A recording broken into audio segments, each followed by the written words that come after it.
Mic'd up.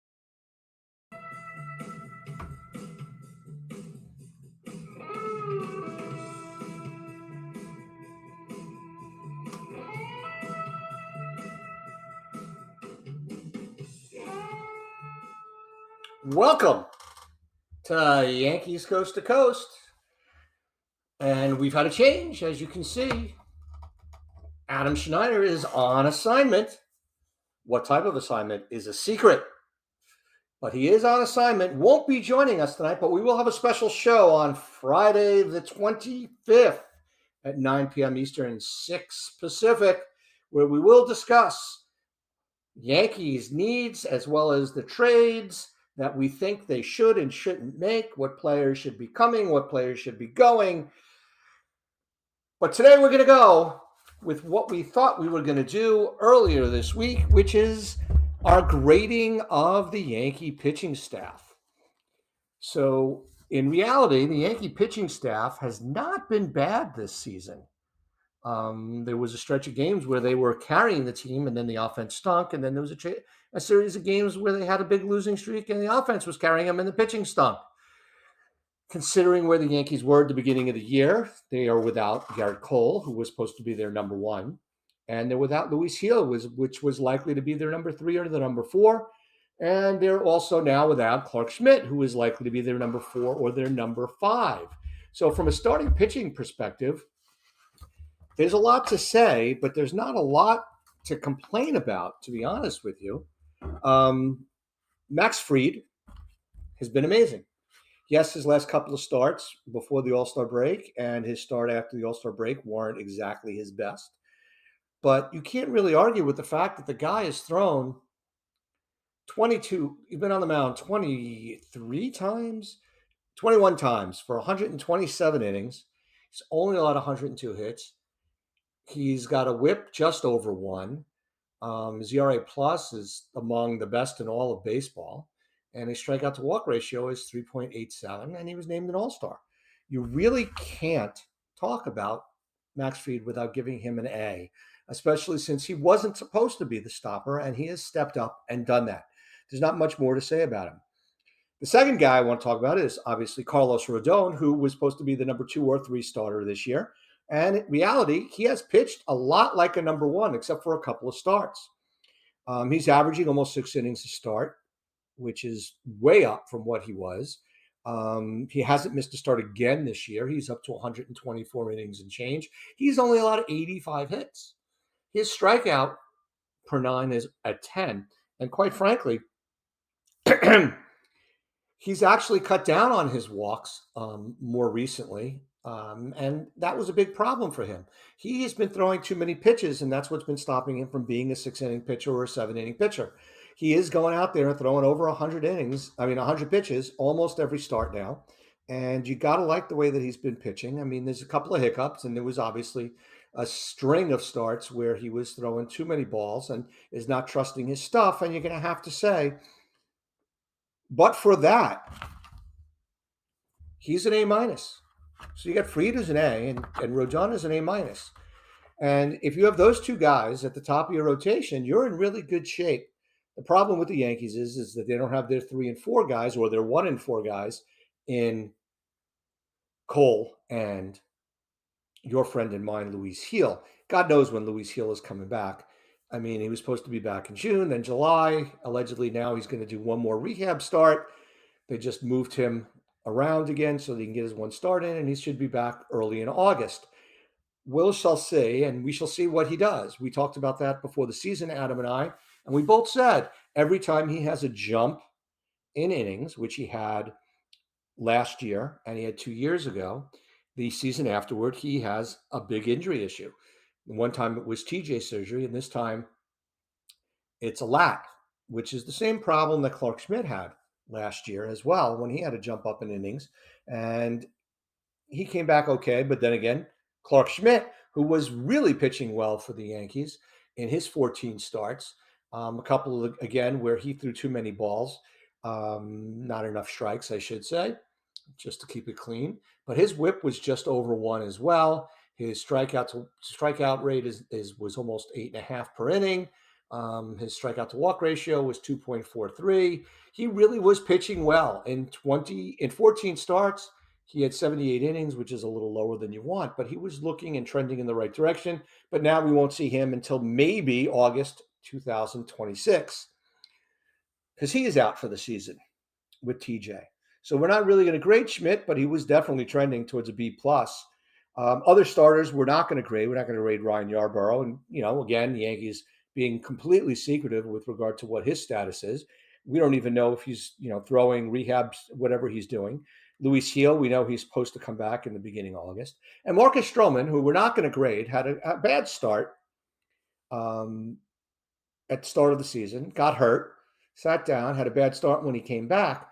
But quite frankly, the last couple of starts that he's had, he's pitched pretty well, but we're going to give him an incomplete grade as well because that's all we can do when the guy's only pitched, 30 innings and had 7 starts. And last but not least, Cam Schlittler, we're not going to rank him yet, but to be honest, he's also trending for a higher grade than you would expect from a player who was just called up from the minors. So we're going to like Schlittler and what he can and can't do for the Yankees this season. And hopefully he can keep it up considering he's thrown, the 8 hardest or 10, 12 hardest pitches any Yankee pitcher has thrown. So from a starting pitching perspective, the Yankees also have Will Warren. And Will Warren has the typical rookie type situation, if you remember from the beginning of the season, when he was first looking at making the team. I thought he should have gotten the 5 slot. Then when he finally got called up, I was like, oh my God, send him back down. So I've been a little schizo with regard to Will Warren. It's typical of a first-year full-time starter. He has had 21 starts for the Yankees as well, which is pretty impressive. He's not missing his starts. He's got a 6-5 record, which of course we know is not that big a deal. But in 21 starts, he's only thrown 91 innings, which is less than 5 innings a start. And a lot of that has to do with the fact that he is walking 4 guys per 9. But his strikeout rate is 10.6 per 9, which is the best on the team. He's shown a lot. And he definitely is somebody that the Yankees could look at as a number 4 or number 5 starter next season, as well as for the rest of this season, if they decide not to go down the starter route at the time of the trade deadline, which Adam and I will talk about tomorrow. If the Yankees do decide to go down the route of getting a starter, I don't know that you want to give up Will Warren for a rental, but that's something to discuss tomorrow as well. What's been really ridiculously disappointing, and more disappointing than their stats, has been the bullpen. We'll start with Devin Williams coming in, supposed to be one of the top closers in all of baseball. Got off to a surprisingly horrible start as a Yankee. Had trouble throwing strikes, which is not unusual for him. But what was unusual for him is that he was allowing a lot of hits. He was basically a pitcher that was not hittable. He was a guy who let guys get on base because he wasn't throwing strikes because people laid off of his curveball. What the Yankees have seen from him recently has been much better. But in all of reality, he's still getting hit a little bit more than you want to do and you want to see from a closer, somebody who's coming in late games. He's not throwing enough strikes, but he's been better lately. And to my surprise, when I looked at his stats, I thought he had blown several saves, but in reality, he has not blown. He's got 15 saves, and he has not blown as many as you think. I think he's blown 2 all season, which caught me off guard, that he's only blown 2 all season. Granted, a guy who's supposed to be a stud closer should have more than 15 this season, but he doesn't. So we'll just have to go along the lines of, listen, he's better than he was. He's not what the Yankees thought they were getting. But if you look at the trade where the Yankees gave up Cortez, who didn't pitch for Milwaukee at all, and Durbin, who the Brewers are looking to replace at third base because he's a utility guy, it's not the worst trade that the Yankees have made.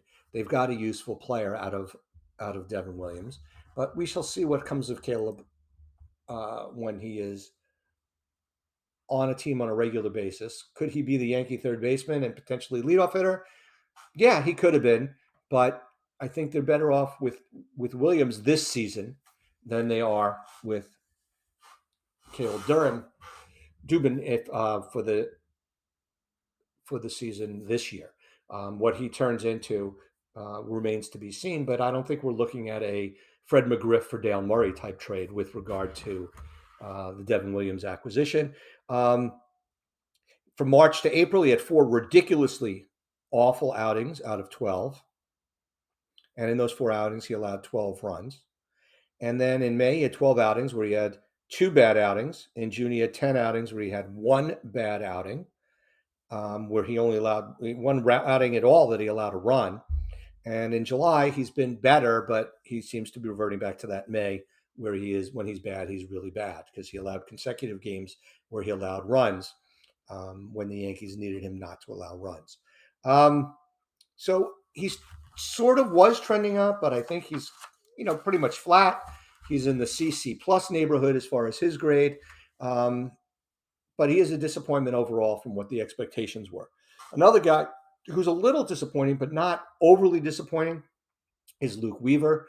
Adam and I talked about him at the beginning of the season. We were thinking that Weaver was going to be one of those guys that the Yankees needed to count on, and they had to hope that he wasn't going to be one of these fungible relievers that was going to disappear and then come back and then disappear every other season and be super effective. And pretty much since he's come back from his injury and he had a couple of bad appearances, he's been pretty good since he came back from that injury. But he wasn't that good at the beginning of the season. He's still only allowing about 5 hits per 9 innings, which is not bad at all.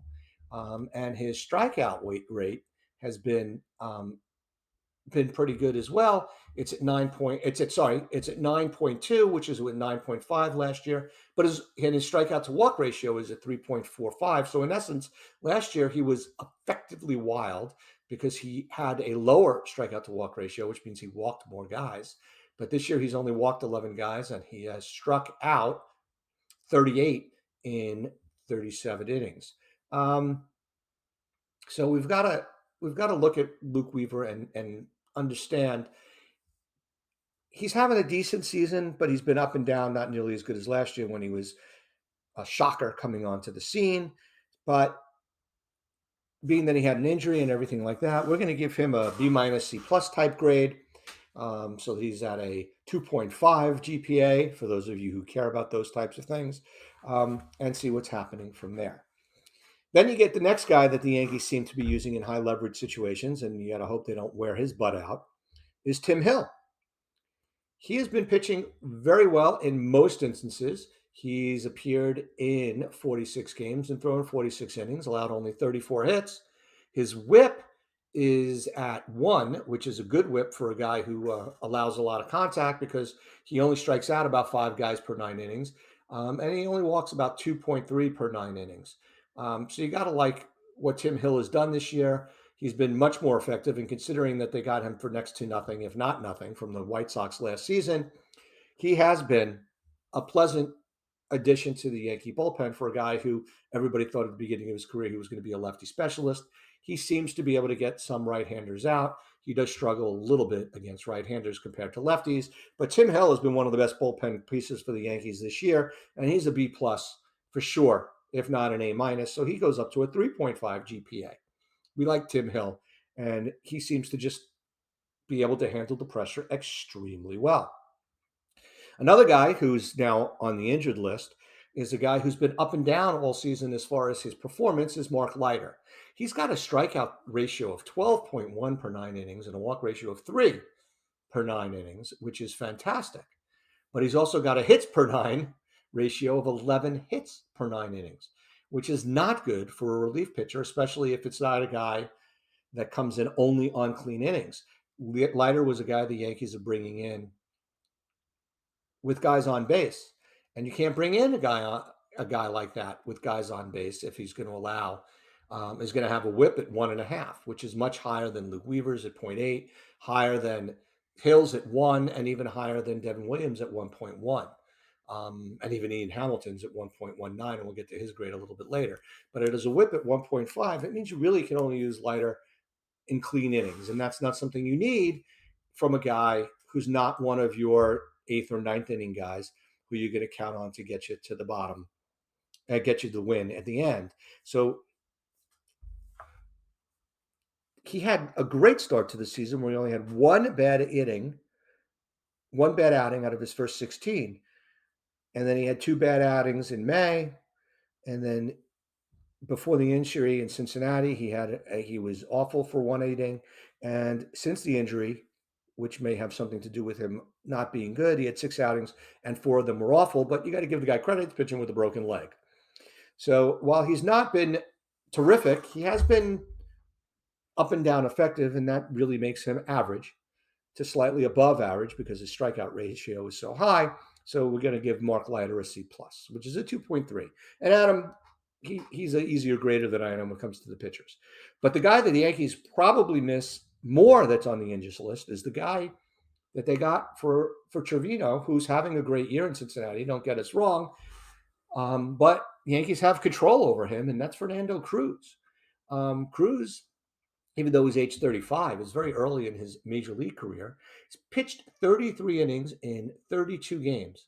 He'd only allowed 19 hits and had 54 strikeouts, a 14.7 strikeouts per 9 rate, and a 3.8 walk per 9 rate, but that gave him a whip of 1 per inning, which is a guy that you can bring in, but you don't want to. But he could be your clean 7th or 8th inning guy to work your bridge to Weaver and Williams if the two of them are being very effective. And if he pitches to 3 batters and he's having not a good outing, meaning they're not swinging at his ridiculous split change, then you get him out of there and you could use Weaver for a little bit more than an inning. But you've got to give Fernando Cruz at least an A- B+ for the semester, for the season. Sorry, the professor in me came out. He's been terrific as a Yankee, and his wildness has been much better than it has been when he was with Cincinnati. And he will be somebody that the Yankees really need to bring back. And again, like everybody else that the Yankees have on the injured list, we're not exactly sure what's going on with him. He should be throwing. They say he should be coming back in August, but you never know what we're going to see. Next up is a guy that both Adam and I, just for some reason, doesn't make us comfortable. He is the ultimate fungible reliever. Came out of nowhere. He's up and down. He's left and right. Sometimes he looks fantastic. Sometimes he looks horrible. Sometimes they use him inappropriately.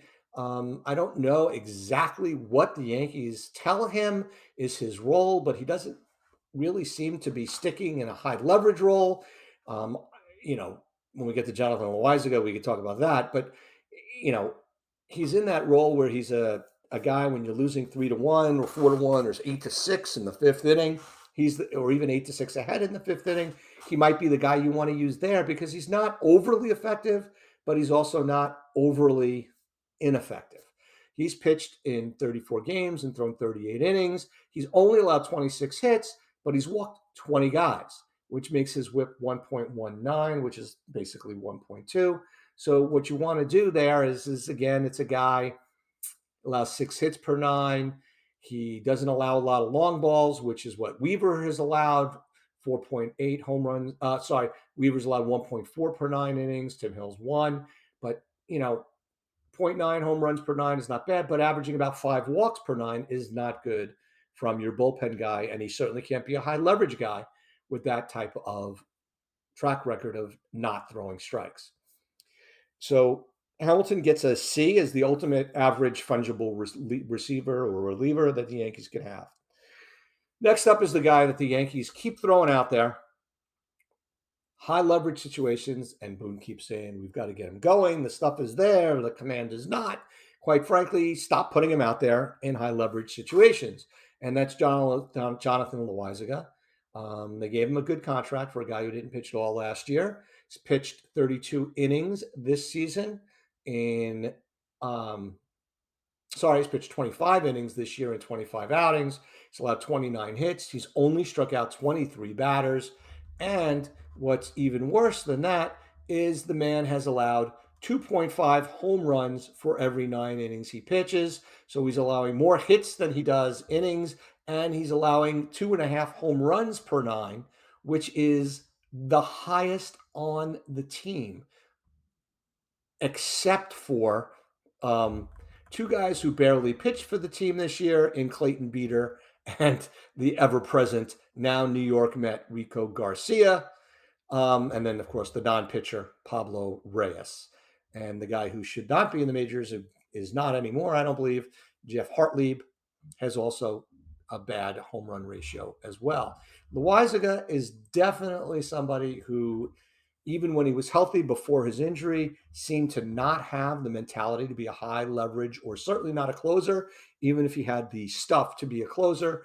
Um, he just seems to not have the mental capacity to deal with that pressure.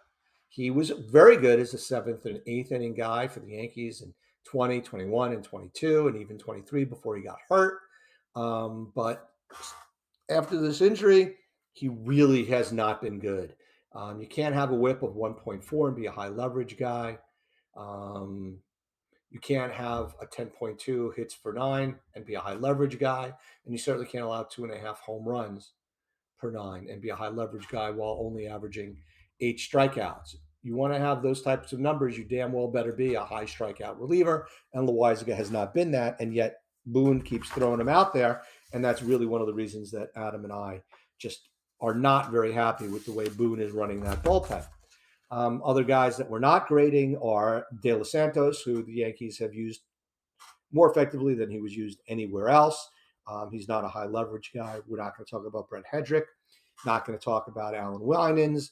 Scott Efros is up and down relief pitcher. So we've got to figure that, he looks great. He looks awful. He looks great. He looks awful. So he's not a guy that the Yankees are going to count on as high leverage, even though I was actually hoping that he would be a guy that they brought in instead of Loizaga the other day. But then they brought him in, and he stunk as well as Loizaga stunk. So Efros has been a guy that we thought would be up earlier in the season and hasn't been. And then he's going to get an incomplete grade, but if you had to grade him, it wouldn't be good. Another guy that we had high expectations for is Clayton Beeter, and he certainly hasn't contributed very much to the team when he's been up. Clayton Beeter has pitched in this year. He has pitched only 3 innings, he's allowed 5 hits. He's allowing home runs. He's walking guys. So, some of the things that we heard about Beeter and what the Yankees were supposed to fix with him was his control. He was unhittable, but as a major leaguer, he's been hittable. He hasn't had the control, and he's even allowed the long ball. So we're not going to talk about those guys with Beeter very much as well. But JT Brubaker, another guy coming back off of injury. Right now, he's only pitched 10 games in the majors, only pitched 13 innings. He's also going to get an incomplete. He's allowed 5 runs, which is not good, but he hasn't allowed a homer. He's only allowing 5.5 hits per 9. His problem is control. He's not striking out guys like he was before his injury when he was with Pittsburgh. Brubaker, trying to get his stats on the screen for myself. For his career, he has 332 strikeouts in 328 innings, but for the Yankees, he has 8 strikeouts in 13 innings, as well as the fact that his walk rate with the Yankees is higher than it was when he was with Pittsburgh, when he had a walk rate of 3.2 in 47 innings, 2.8 in 124 innings, and 3.4 in 144 innings when he was with the Steelers, then I was going to say the Penguins, but it's the Pirates. And with the Yankees, his walk rate's 4.8. Additionally, his strikeouts per 9 was at 9.1, 9.3, 9.2, and right now it's only at 5.5. The Yankees are usually pretty good about getting control fixed. They haven't been able to do that with Brubaker. He pitched in the minor leagues this year quite a bit, and the Yankees have not been able to fix Brubaker how everybody had hoped they would. They had hoped maybe that being around Garrett Cole, which he hasn't been able to be, which is one of his guys. When he was first around Pittsburgh, Cole was the guy there before Cole went to Houston. But, with this season, with 3 teams in the minors this year, he pitched 21 innings, only allowed 10 hits. He had a strikeout ratio of 7.2 per 9, which is not high, but it was at 8.5 at Scranton Wilkes-Barre. His walk ratio was 3.8, but it was also higher at Scranton Wilkes-Barre. It was going backwards. As he went up, his walk rate went up, And then when he got to the majors, his strikeout rate went down. So we're not sure what's going on with Brubaker, but he showed promise, but he's clearly not a guy that they're going to count on as a starter. So overall, the Yankee starters would get about a B plus grade. The Yankee relievers would probably get about a C minus grade. And the handling of the bullpen, which Adam and I talked about last week, has been really bad by Boone, we think, especially because of his overuse and reliance on Loizaga. The disappointing time that they've had with Efros is not on Boone, that's on Efros. But, you got to like the fact that they brought up Schlittler. They've brought Warren along pretty good. We'll see what they get out of Heel. You're concerned when you have a guy who's sat out the entire season and first coming back in August. It took even Caracola took a month before he got to be where he was until he got to the World Series. So the Yankees definitely, when we talk about Yankees needs, in my mind, bullpen is their number one need. They just need the bridge guys to get to Weaver and Williams. There's a lot of guys out there. We'll talk about rentals. We'll talk about guys that they can make long-term commitments to, but we'll also talk about whether or what the Yankees should give up for any of these guys that are non-rentals or rentals. I know everybody's jumping up and down about Suarez at third base, but I do think there's alternatives to Suarez that the Yankees have, and they're pretty drastic, but the Yankees need some drastic changes, despite the fact that they keep running around saying everything is good and pulling their Kevin Bacon and Adam House. All is well. Stay calm as they trample him to go and loot the food king in Animal House. We'll talk about that at the next show, which is going to be tomorrow night, just to remind you guys, at 9 o'clock Eastern, 6 o'clock Pacific time. We're going to talk about what the Yankees' needs are, what they need to give up. Adam's got some interesting opinions with regard to what they should do the rest of the season. I can say right now, just to give you a preview, neither one of us thinks that the Yankees should break the whole thing down during this trade deadline. Neither one of us thinks that they should mortgage whatever prospects they have for a bunch of guys just to make the World Series this year. However, when we get to some guys that aren't rentals, maybe we'll talk about when the Yankees should give it up. So that's it for today's show. Adam will be with me tomorrow. He was out on assignment.